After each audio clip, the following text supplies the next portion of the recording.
I'm going to recognize Scott Pringle for the update on the RTDBP. And before we, let's let Scott complete his entire program because it's fairly lengthy before we ask any questions too.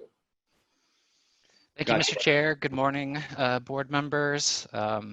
Next slide, please, Chris. Like the chairman introduced, we have made quite a bit of progress. Next slide, please.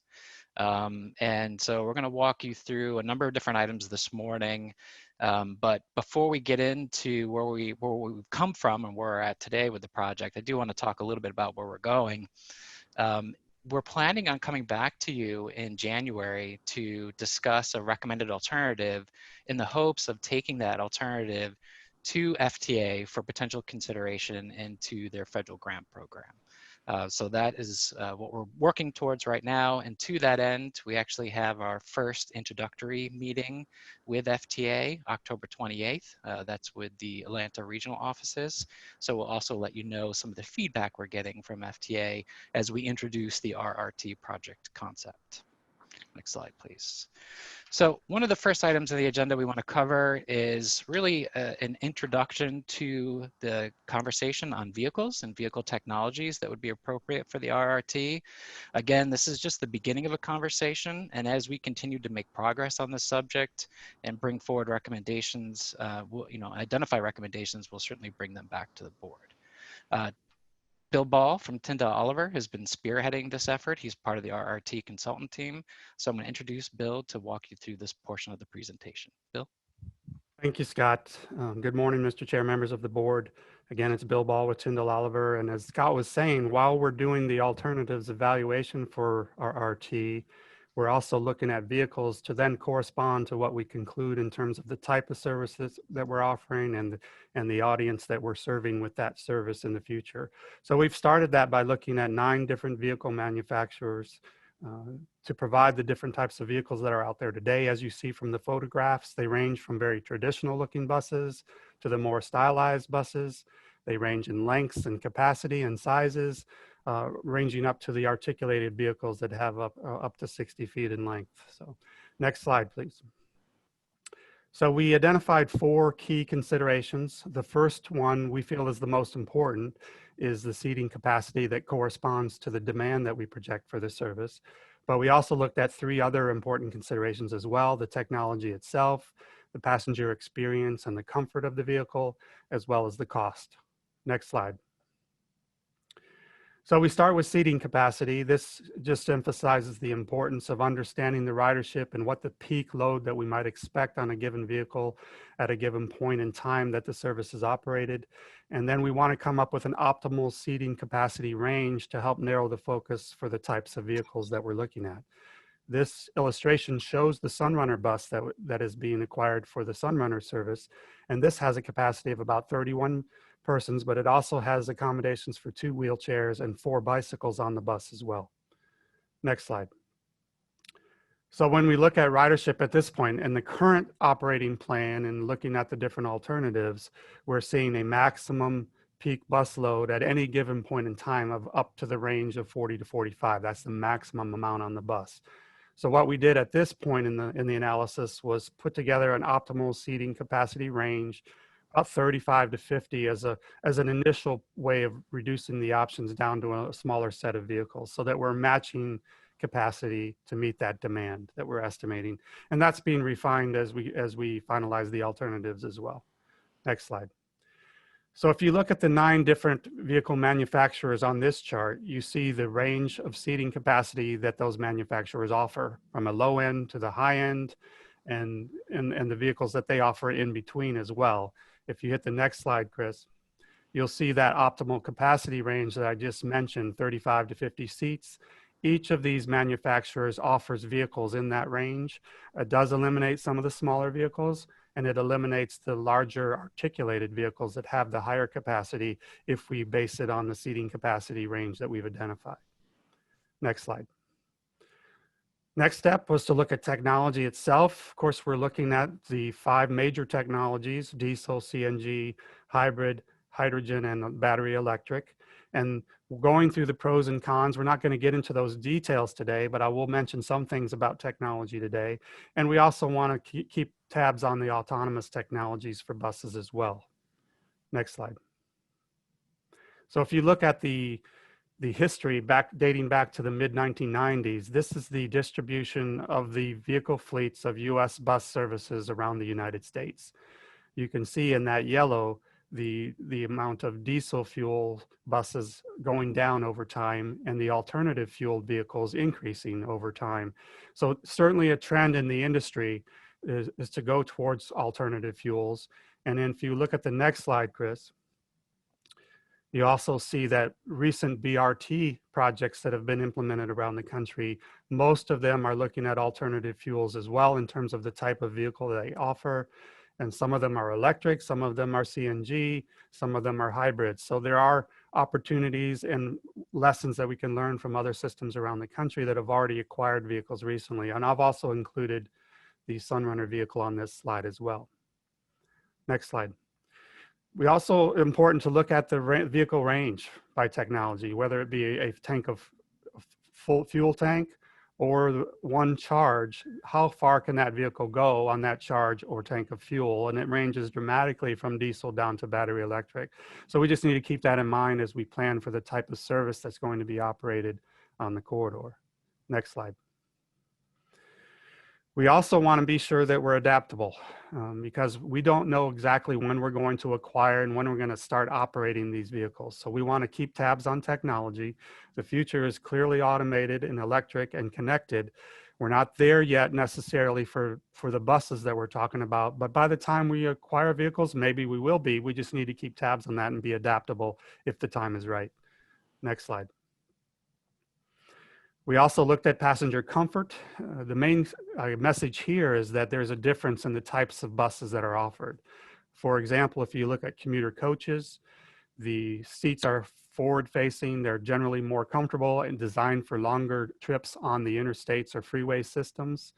Whereas the traditional BRT vehicle accommodates better accessibility to the bus, either level boarding or low floor boarding, as you see in the bottom picture here, and the differences in a wheelchair and bicycle accommodations as well. So there's pros and cons of each of those types of vehicles. One good example I'll mention is that, for example, if the Flatiron Flyer in Denver is a service that's on a freeway system, they initially were going to go with the traditional BRT vehicle. They went out and the decision makers actually rode the bus, a typical BRT bus out in Los Angeles, and their conclusion was that the noise that they saw was not what they were looking for their service in Denver. So they end up going with the commuter coaches because of the comfortable ride, a more quiet ride in their case. But other systems around the country are choosing the more traditional BRT vehicle that you see at the bottom there. Next slide. And the last slide I'll mention today is the range of cost for the different technologies. You can see they're substantially different. The alternative fuels are generally more expensive than the diesel, but they have some pros and there's pros and cons to all of these. So what we're doing now, and we're not going to necessarily get into those details today, is looking at not just the capital costs that you see on this slide, but also the operating and maintenance costs that also varies dramatically from technology to technology. I'll just mention that hybrid, for example, is cheaper to operate and maintain than diesel is. So there are some benefits, even though it may be more expensive. So we're looking at all of these issues, and we'll continue to bring that information to the board as we get further on in the alternatives analysis. With that, Scott, I'll be glad to take any questions now before we move on to the next part of the presentation. I think, as the chair indicated, we'll hold questions until the end. Sounds good. If that's appropriate, Mr. Chair. I think that's a good idea. Okay, thank you. So thank you, Chris. Next slide. So we've made a lot of progress on looking at our station areas. You know, we've had several conversations with the board over the past several months and done a lot of work on the alignment and how the service could actually operate in the interstate. So what we've been focused on now is how do we connect to the communities and what are our station location opportunities. So we took a 3-tiered technical approach. Each screen identifying, a smaller set of priority site options in each one of the station areas. We are focused on our community stations. So these are the stations that are not intermodal studies or intermodal centers that the Department of Transportation is currently looking at. Again, I will caveat it that this is a technical analysis, and we haven't had the opportunity to speak to any property owners yet. But through this process and sort of narrowing the field, in some cases, hundreds of parcel opportunities down to a handful, we feel that now we can start to reach out to private property owners and maybe start initiating that conversation. Next slide, please. So the last screen, the screen 3, which was taking, essentially, the top 10 site opportunities that passed the earlier screens, and we applied it to this 4 category evaluations. And what we also did is we created essentially a parcel or a fictional parcel for inline stations. And we applied this same process and same technical scrutiny to an inline station opportunity as we did the offline stations. So the 4 categories, as you see listed here, the first is cost and feasibility. So the principle here is looking at the station opportunity, the station location, and understanding how much would it cost from an infrastructure side to get from that location to the primary RRT alignment. That includes looking at congestion and safety and the like. The second category is equity and visibility. This is really focused on looking at affordable housing and transit-dependent households. And what we did is we actually really had a very tight buffer. So we were looking at 1,000 feet from each parcels, how much affordable housing was being served, how many transit-dependent households were being served as well. The third category is accessibility. We ran a very detailed accessibility analysis, again, looking at each individual parcel. And what we did in this case is we looked and evaluated how many homes or jobs were within a 5-minute walk distance from each one of these parcels. And then we also looked at how many homes and jobs were in a 10-minute bike distance from each parcel. So it really gives us a good sense of how each location really serves the neighborhood. And the last was economic development. Again, we're looking for those opportunities to support either transit-oriented development or redevelopment opportunities, and looking for soft site potentials and how well that potential location may serve that. Next slide, please. So as I walk you through the individual stations, we're going to start in Pasco. You'll see the 4 categories listed here on your slide, working from left to right. Parcels that are outlined in gold were the ones that scored top in each one of those categories, whereas the teal was the second highest in each one of those categories. And then you can see roughly where State Route 54 and the interstate is. That's the example of that inline parcel that we created to conduct the analysis. Next slide, please. So when we had the opportunity, we've walked through this presentation with our station area working group, which includes folks from each one of the counties, MPO staff, county planning staff, land use staff. We also met with our business stakeholder working group. We actually had the opportunity and we're honored to present to the Citizens Advisory Committee this week, the same analysis, as well as the executive team. So some of the conversations that I'm bringing forward to you today were input that we received from each one of those groups. Now, in terms of 54, oops, sorry, go back, Chris. What we're finding is the top 3 sites you can see here are really centered around the Grove. This is very consistent with what we're hearing from the public earlier in our charrettes earlier this year. We have a lot of the conversation is around that opportunity for economic development. There's a lot of activity occurring at the Grove. This is either the end or beginning of the system, depending upon your perspective. It makes sense to be off the interstate, have potentially facilities for drivers, turn the vehicle around, and then again, having that opportunity to be close to the Grove.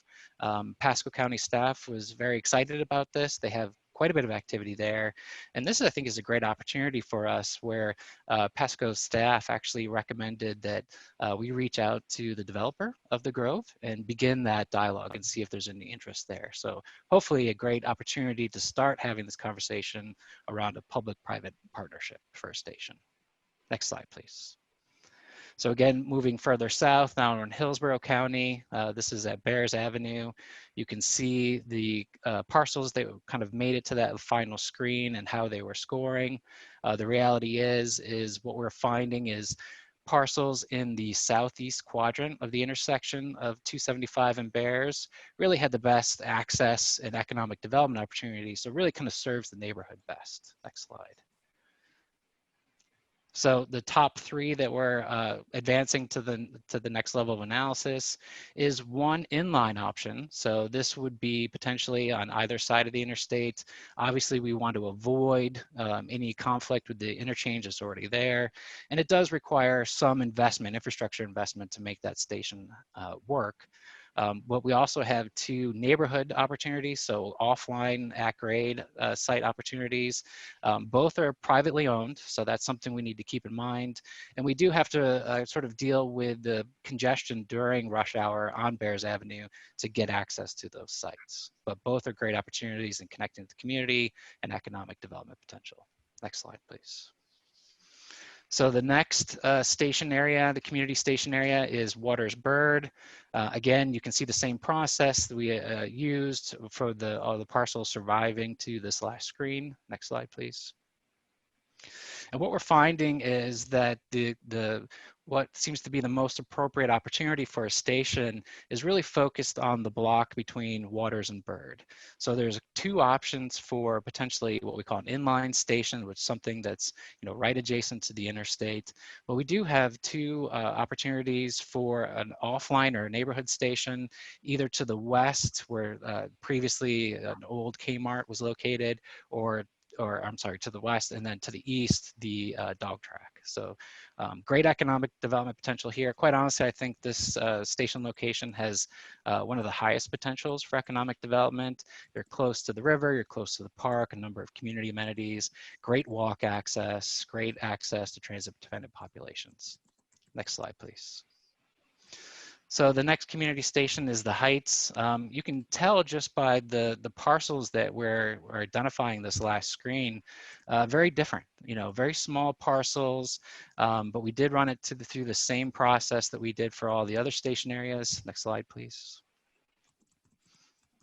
And to be honest, we ran into quite a few challenges here. While we had an inline option showing up around Lake Avenue, which gave us great access to affordable housing, especially at Robles Park, and transit-dependent populations. An inline station is not what the community told us. When we went out and we had our charrettes, it was very clear that the neighborhood was interested in something that was a small footprint, easy to walk up to, in which that inline station really isn't that. Not only that, but it may have some conflict with the current highway plans for TB Next and would be difficult to actually build. So we were kind of concerned about that. The second and third ranked sites, really the second site is the old Sacred Heart Academy, closer to Florida and Lake. Again, it really rose to the top because of its access to affordable housing. However, we're concerned that that might be a historic resource and trigger its own issues. So we had a really long conversation with our working groups, our stakeholder working groups, and quite honestly, where we landed was that let's listen to the community. Let's keep it simple. Let's potentially use the existing interchange at MLK, get off the interstate, make a connection over closer to Florida and MLK, and ideally co-locate that potential stop with Hart's proposal for an arterial BRT up and down Florida Avenue. So again, keeping in mind what the public told us, small footprint, and integrate it within the neighborhood fabric. Next slide, please. So moving through downtown Tampa over to Himes Avenue. Again, same process. You can see how the different parcels stacked up. We did have one inline option that we were representing near the overpass at Himes. Next slide, please. This, again, is another great opportunity for economic development. There's a lot of big box retail on north of Del Mayberry that is, getting through the end of its life cycle, so there might be some redevelopment opportunities there. What we're finding is that around that intersection of Spruce and Del Mayberry, you both get the opportunity for economic development and access to all the neighborhoods that are just on the block or so behind Del Mayberry. So great community access. Again, when we're looking at something that's at street level here, especially at Dale Maybury, there's a lot of congestion on Dale Maybury, so we need to be conscious of that and work through that. We want to continue to have conversations with the TB Next team and in regards to, can we get out at Dale Maybury and come back into the alignment at Himes?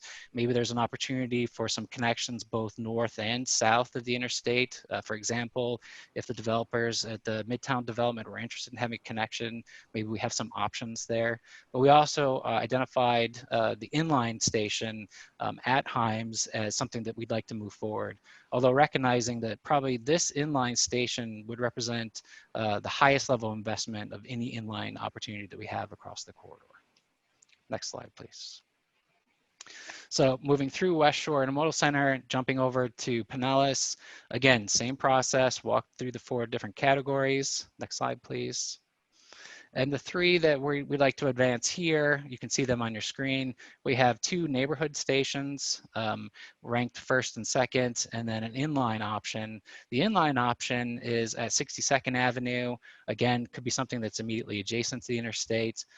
Whereas our number 1 and number 2 ranked sites could use 54th, the existing interchange, to get off the alignment, make connections in the cluster of development near Haynes Road and 54th.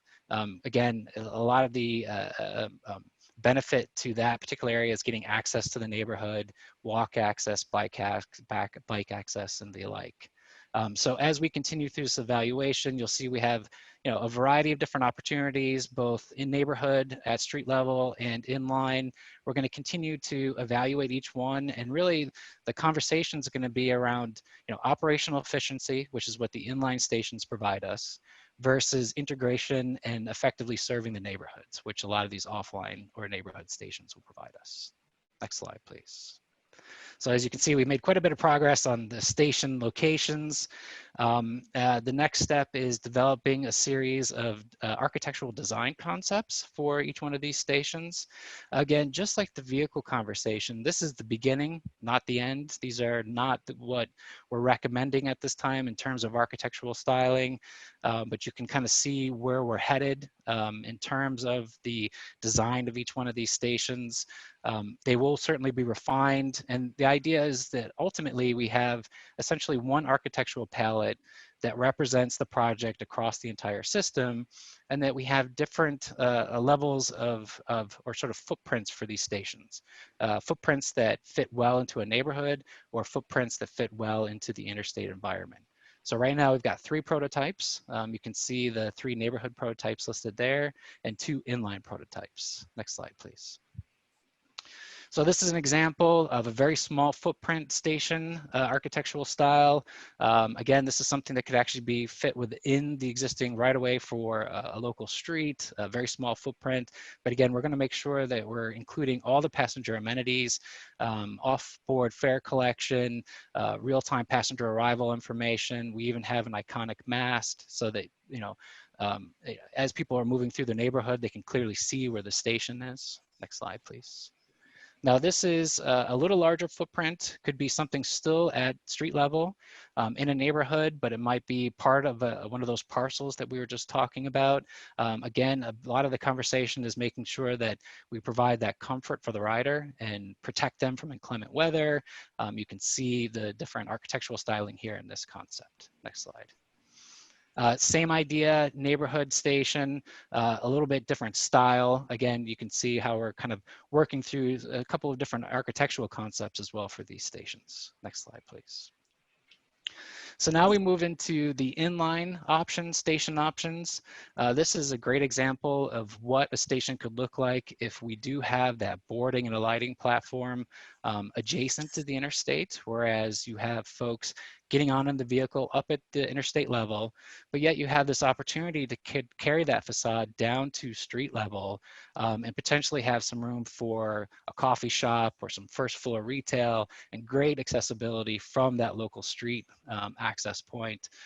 So that's a concept that we're working through now. The last prototype, admittedly, next slide, please. is, oh, sorry. So one of the things that when we're talking about the interstate, our architectural team is very focused on making sure that we provide comfort for our patrons using the service, which means protecting them from the noise on the interstate. This is a few examples of what a sound wall could look like. Again, I apologize, Secretary Gwen, we have not had the opportunity to present this to you. I certainly want to work with the TB Next team to make sure that we're not suggesting anything that's not feasible within the larger TB Next program. So we'll be having that discussion, I believe, in a couple of weeks. Next example is something that would be a station that's where we're operating in the median of the interstate. So this would be somewhere between West Shore and downtown Tampa. A great example would be the West Shore Intermodal Center.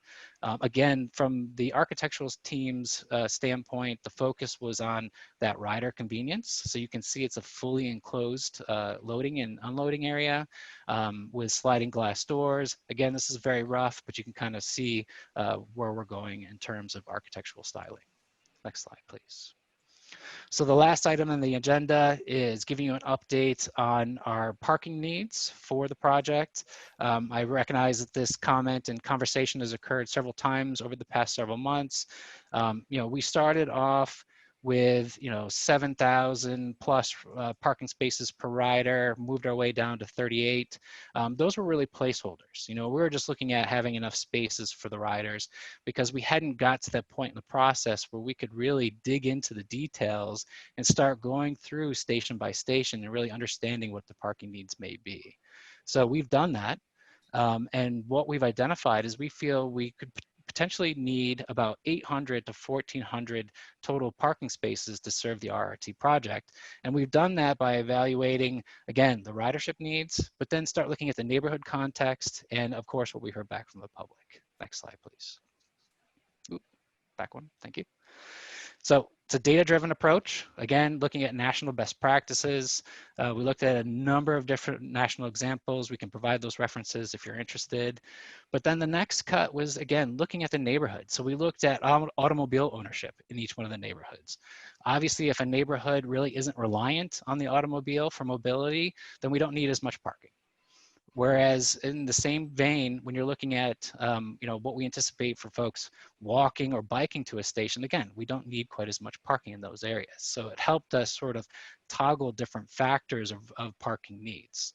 And then ultimately, the last item is what the public told us when we had our outreach.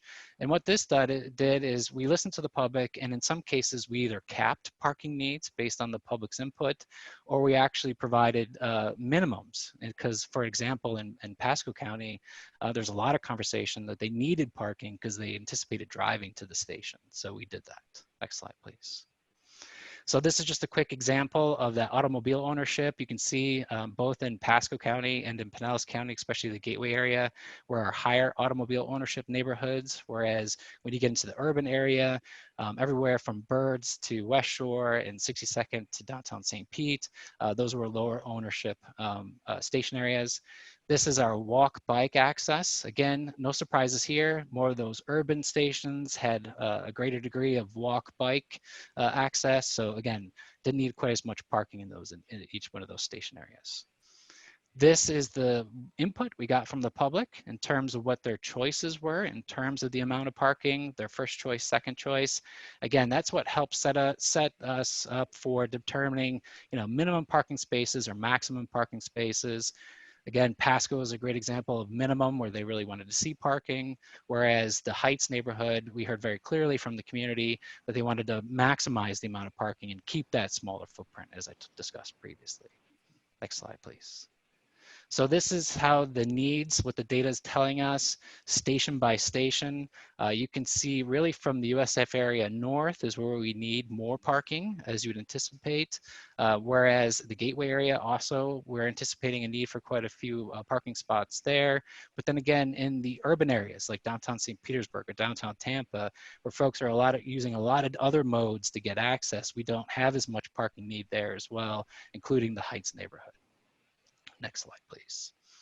So while we're using this data-driven approach to identify what we think the parking needs are, it doesn't mean that we're going to go out and build a new surface parking spot for all 1,400 of those spaces. It really is not in the best interest of the project or the community. Obviously, parking is a very expensive component of any project. So our strategy or our goal is to look for shared parking opportunities. So in a case where we have more of a neighborhood station, can we satisfy the need through existing on-street parking and not have to build any new parking spaces? But really, we're looking for partnerships with the local municipalities as well as the private sector to offset those parking needs.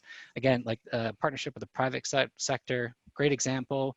Again, the Grove in Pasco County. There's quite a bit of surface parking there. Can we have some sort of agreement with the developer to maybe share some of that parking? And the whole purpose of that is to make sure that we're encouraging economic development, neighborhood access, and good transit-oriented development, just like Terrence Sabia presented to you several months back from the U.S. School of Architecture. And ultimately, what we're looking at now is we do not need any garages for this project whatsoever. For the purposes of serving the RRT, we anticipate no structured parking facilities at all. Next slide, please. And that concludes my presentation this morning. Thank you for your time and patience. I know that was quite a bit of content to get through, Mr. Chair. Thank you, Scott, for that great presentation. And members, questions for Scott or the team? Yes, Karen. Excellent report. Could you forward the presentation to us for our records? Because I didn't find it on the Municode. Thanks. Other questions? Well, Scott, I'm sure there'll be a lot more input as we move along. This is just preliminary, as we know, but great job so far with your team on this. And thanks for all your hard work. I know, especially with COVID, it's difficult getting the Surrettes going and so forth. And we compliment you for the excellent job you're doing on that. Thank you, Mr. Chair. Yes, we're excited. I mean, we made quite a bit of progress, and we're really looking forward to the opportunity to start maybe talking with FTA. Absolutely. Look forward to it. A lot of good things happening here. If there are no further questions, is there any old or new business to come before the committee?